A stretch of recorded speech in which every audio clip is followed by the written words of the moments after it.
Daily current affair में आपका स्वागत है। आज हम 2024 के इंड मंथ का 1 दिसंबर 2024 के महत्वपूर्ण करंट अफेयर को डिस्कस करेंगे। ये करंट अफेयर आने वाले एग्जाम के लिए बहुत ही महत्वपूर्ण है, जैसे UPPCS, RORO and other one day competitive exam के लिए बहुत ही महत्वपूर्ण है। तो चलिए हम 1 दिसंबर 2024 के महत्वपूर्ण करंट अफेयर को डिस्कस करते हैं।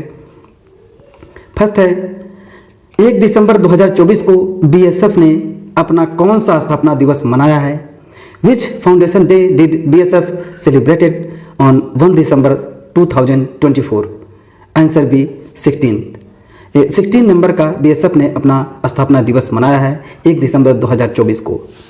तो बीएसएफ का फुल फॉर्म है border security force. Border security force की स्थापना 1 दिसंबर 1965 को हुई थी एंड इसका हेडक्वार्टर है न्यू दिल्ली में है और इसके डीजी हैं दलजीत सिंह चौधरी एंड इसका मोटो है ड्यूटी ऑन टू डेथ, जीवन पर्यंत कर्तव्य। गृह मंत्री अमित शाह ने ही बीएसएफ का प्रहरी एप्लीकेशन लॉन्च किया था। तो ये जो प्रहरी एप्लीकेशन है ये गृह मंत्री द्वारा लॉन्च किया गया था, बीएसएफ का ही है।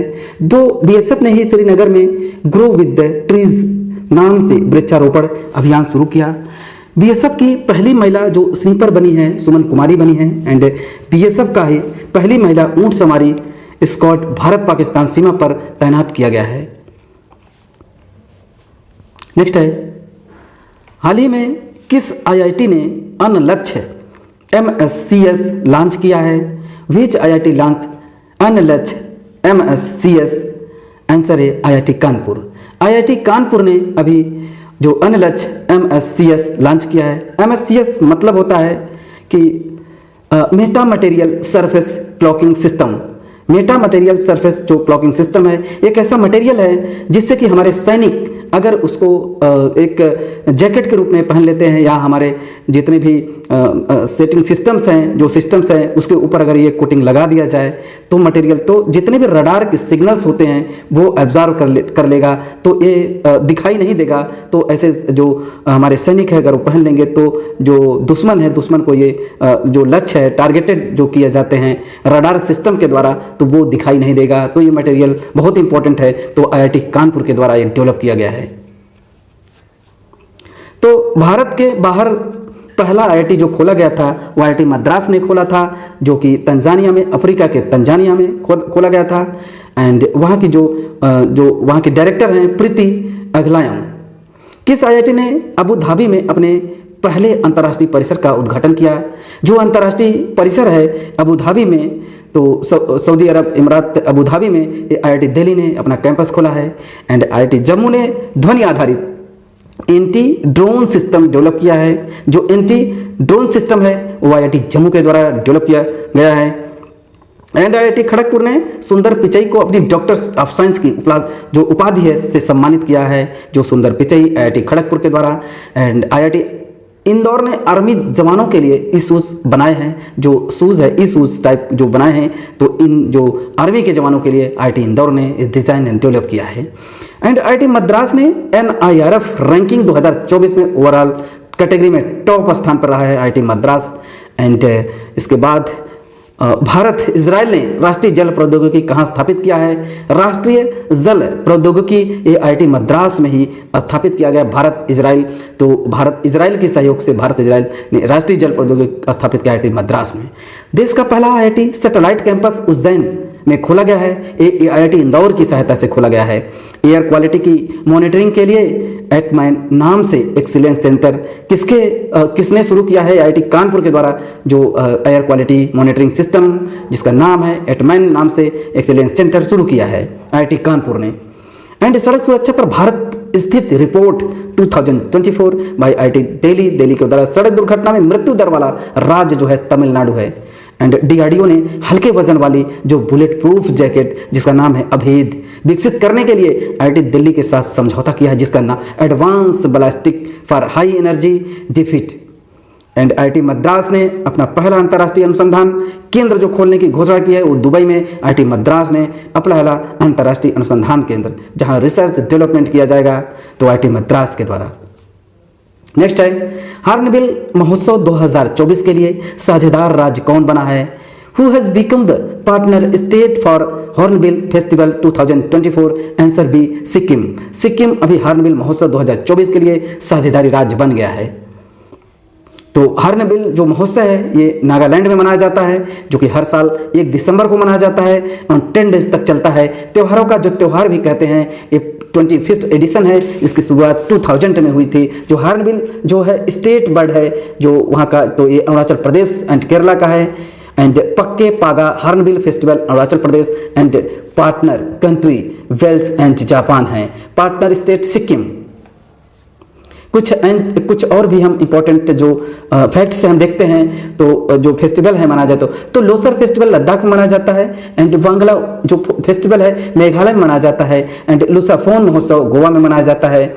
एंड संगाई फेस्टिवल मणिपुर जो योसांग महोत्सव यून थड़ो महोत्सव। एंड पहला अंतर्राष्ट्रीय समुद्र तट महोत्सव केरला में मनाया गया।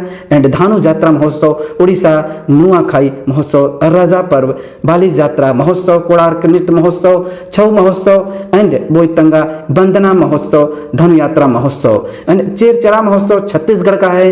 एंड बिहू फेस्टिवल ये आसाम का है। एंड माघी जो मेले हैं पंजाब का है। नेक्स्ट है, हाल ही में प्रधानमंत्री नरेंद्र मोदी ने बीमा सखी योजना की शुरुआत कहां से की है? जो बीमा सखी योजना की जो शुरुआत है वो पानीपत से किया गया है। तो where did PM Narendra Modi launch the बीमा सखी योजना? Answer D Panipat. पानीपत में बीमा सखी योजना की शुरुआत प्रधानमंत्री नरेंद्र मोदी ने किया है।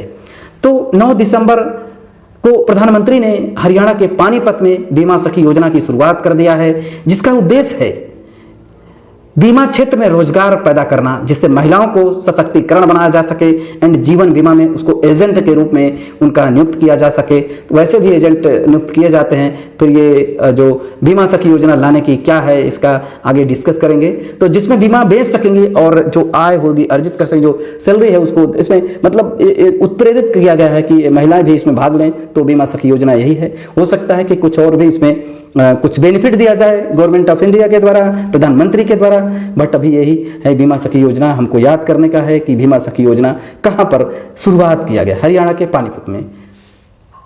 नेक्स्ट है, मुख्यमंत्री युवा उद्यम विकास योजना उत्तर प्रदेश में, हर घर हर गृहिणी योजना हरियाणा में, दीन दयाल स्पर्श योजना डाक विभाग द्वारा, सुभद्रा योजना उड़ीसा एंड सीएम बाल पौष्टिक आहार योजना हिमाचल प्रदेश, सीएम सुख आश्रय योजना हिमाचल प्रदेश, मुख्यमंत्री सुख शिक्षा योजना हिमाचल प्रदेश, मुख्यमंत्री निजुत मोइनी असोनी योजना आसाम एंड उपवन योजना और हेरिटेज ट्री एडॉप्शन योजना उत्तर प्रदेश एंड श्रमिक बसेरा योजना गुजरात एंड राजीव गांधी सिविल अभ्यस्तम योजना तेलंगाना, जहां पे सिविल सर्विस की तैयारी करने वाले अभ्यर्थियों के लिए 1 लाख रुपए का स्कॉलरशिप दिया जाता है।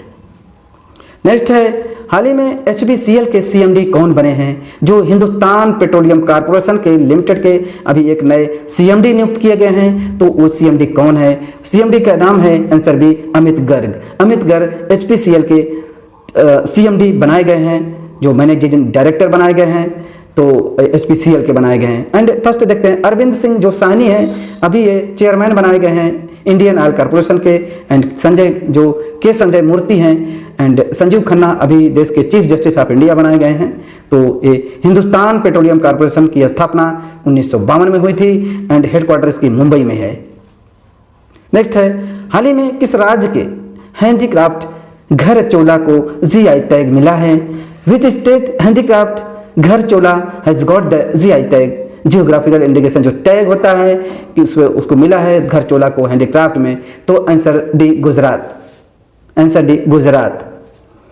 तो जो ये गुजरात कल्चरल हैंडीक्राफ्ट हेरिटेज जो चार चोला तो Gharchola got GI tag from the government of India. This is the 23rd GI tag receive by Gujarat in the handicraft sector. जो apart from this Gujarat has received only 4 tags in other sector so far. And Ghar Chola means cloth born to home. Here home is actually considered as the bridge. New house जो while chola is the cloth which she wear the enter that house, means होता है घर चोला का मतलब होता है घर पर पहना जाने वाला कपड़ा। यह घर असल में दुल्हन का नया घर माना जाता है, इसलिए जबकि जो चोला वह कपड़ा है जिसे पहनकर उस घर में प्रवेश करती हैं। तो घर चोला बनाने की शुरुआत गुजरात के खंभात जिले से हुई थी। नेक्स्ट है, तो इसमें हम देखते हैं जो वहाँ की कैपिटल है गांधीनगर है, वहाँ के सीएम हैं भूपेंद्र पटेल हैं, गवर्नमेंट जो गवर्नर हैं आचार्य देवव्रत हैं। तो राजकीय पक्षी है ग्रेटर फ्लेमिंगो एंड पशु है एशियाई शेर, वृक्ष है बरगद, पुष्प है गेंद। वहाँ के नृत्य हैं गरबा डांडिया। जो नेशनल पार्क है वसंदा नेशनल पार्क एंड गिर है national park, black bug national park, marine जो नेशनल पार्क, जो वहाँ के डैम है सरदार सरोवर नर्मदा डैम पर स्थित है, एंड उकाई बांध ताप्ती नदी पर, एंड जो कडाना बांध माही नदी पर, दांती बाड़ा बनास नदी पर स्थित है।